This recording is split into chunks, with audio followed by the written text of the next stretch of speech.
What is up, everyone, and welcome back to another episode of our Kings related podcast, wherever you may be.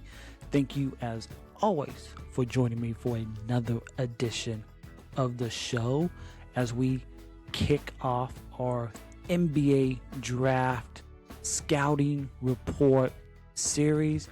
And today we're going to take a look at BYU product AJ Dybantsa. But first, if you enjoy this podcast, make sure to give us a follow on Apple Podcasts, Spotify, and go over to YouTube and hit that subscribe button and give us a thumbs up. Well, the Sacramento Kings season is not it's turning out to be what we expected before the season started. Absolutely a horrible season. As I'm recording this episode, the Kings are 12-30. And when this video and when this episode is released, who knows where the Kings will be if the trade deadline has come and gone, and we'll see what the Kings have done with the deadline. But let's look ahead at the NBA draft, because this upcoming NBA draft has been hyped to obscene levels already, because you got three of the prospects in this upcoming draft could have star, in quotation mark, potential.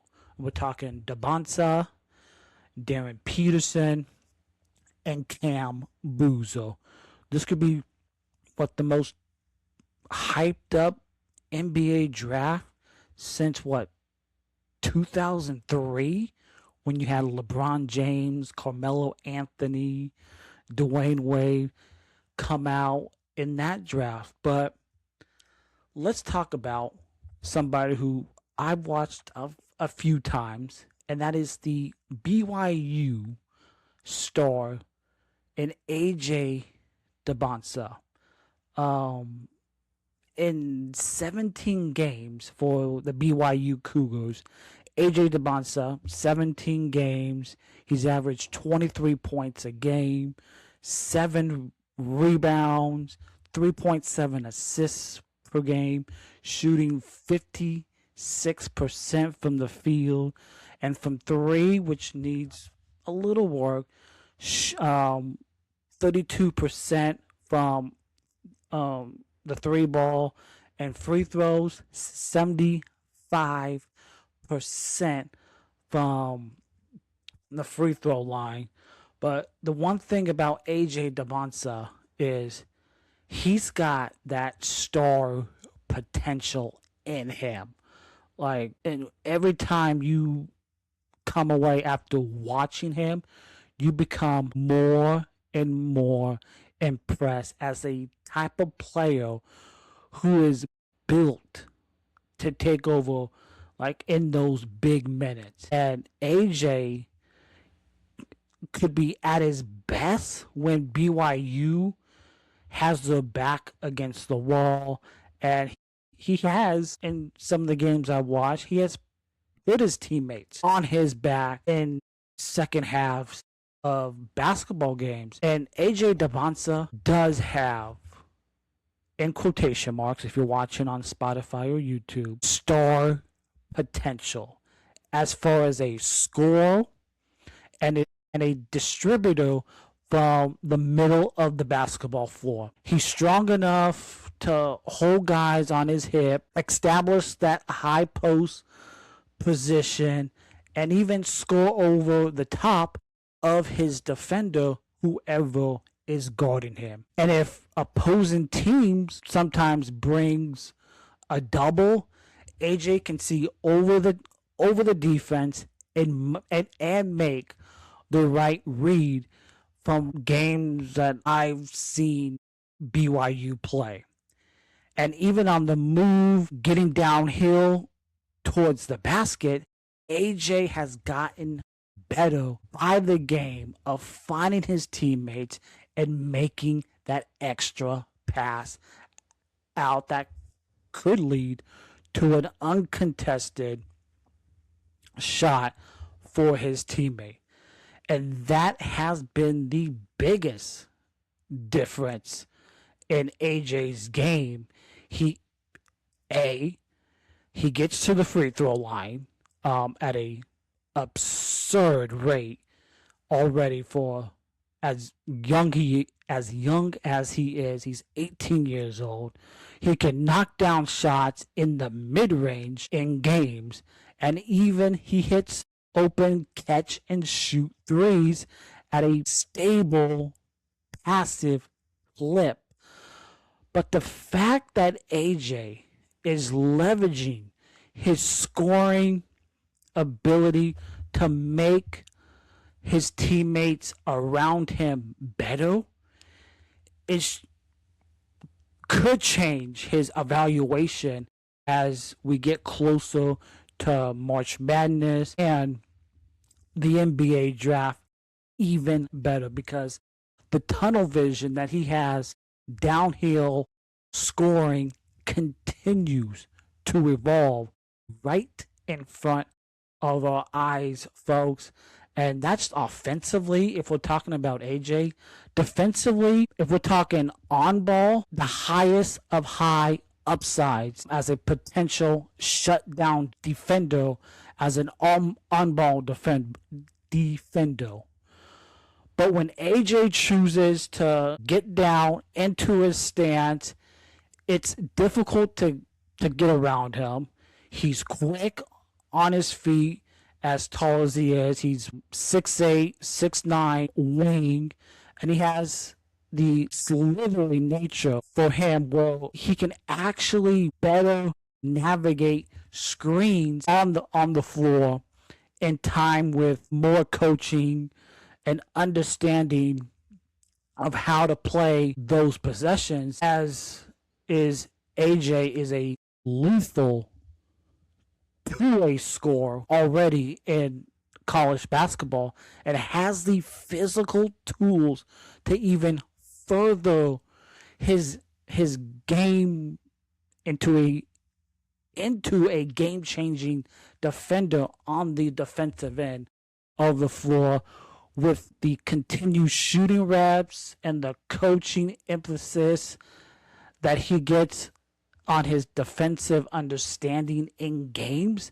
and the positioning that he's put in as a defender on that side of the floor. We could be looking at a player, once he's drafted, give it 2 to 3 years, with little to no holes in his game for his size at the wing position, as a athletic intangibles, the traits that he brings as a basketball player.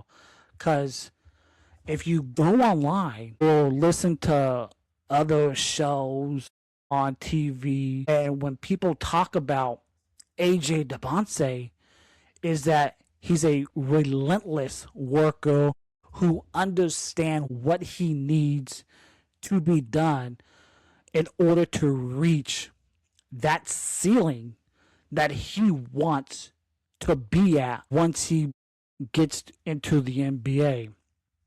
And that is absolutely incredible.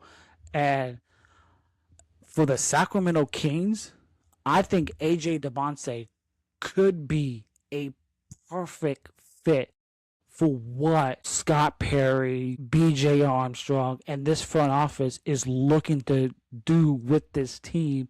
And could you see him playing next to Keegan Murray? You have Keegan at the 3, maybe AJ at the 4, possibly, maybe, or off the bench. Who knows if the Kings are lucky enough in the draft lottery to, because I don't think AJ is going past the top 3 picks in the NBA draft. So for the Kings to possibly take AJ, they have got to be in that top 3. So some of the strengths for AJ Dybantsa is a scoring versatility. He scores effectively at all three levels on the floor.